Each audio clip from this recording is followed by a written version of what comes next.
This is Juliane Block. I'm the director, producer of the webisode Scapegoat, and you're watching here part 1, and I have said it before, I will say it again. Do not listen to me right now if you don't want to hear any spoilers, because like right now what we are talking about, or what I'll be talking about is full of it.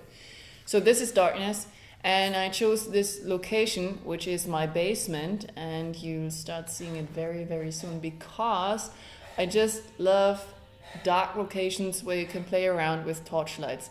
It's one of the cheapest ways actually to make a location pretty. For some reason there's just something very surreal and very atmospheric about like having a flashlight, and just then you have this flickering light everywhere, and you don't need like lots of equipment to create a great atmosphere. Plus, living in Berlin, most of the old buildings have fantastic basements, and so has my house where I live at. And it's dirty, it's gritty, it's damp, it's kind of like the perfect horror location. So what we did is, we chose a Sunday, and we had this gritty, disgusting clothes on, like which we already dirtied a little bit, like in my apartment. But then we actually rubbed around at the floor with all the mud, so like the clothes are even dirtier. This is just like to create the entire setting of the scene. And on screen you see Adam. We chose to play in our own webisodes because, well, it made it very simple for us, and it really minimized the amount of stuff we needed to do it. Plus, if you shoot that guerrilla, as we did with 3 people and 2 of them on screen, that means also it's kind of like you need a lot of trust to believe that something good is coming out of it. I know I can do it, and I know that a couple of people also know I can do it, but I was a little bit reluctant to invite like any actor just to come on set, and then you don't even have catering, nothing.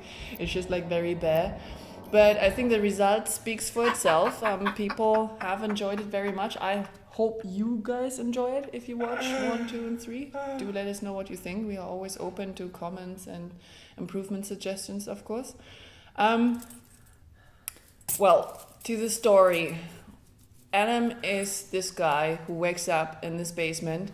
And from my side also, it was like, okay, how do we portray a situation?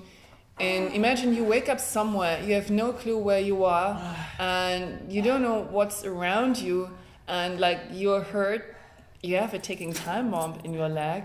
What do you do? So these kind of like what do you do questions I think are always nice to raise in the film, because that gives the audience a lot of thing to play around, and specifically these dark, gritty places.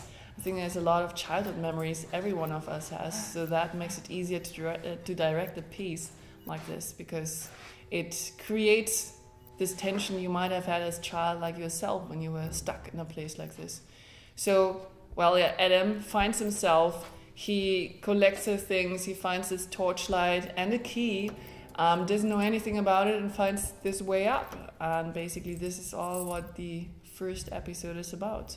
So he finds his way out, now uses his key, and surprise, that's me on screen. Isn't that great?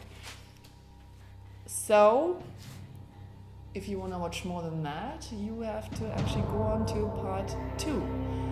And here in the credits you see like a couple of people who were really helping us to do this, which is, for example, Javier Gudo, our cameraman, and Richard Brettschneier, composer, Steffen Lorey, Alex Hemme, and Manuel Schopper for the sound design.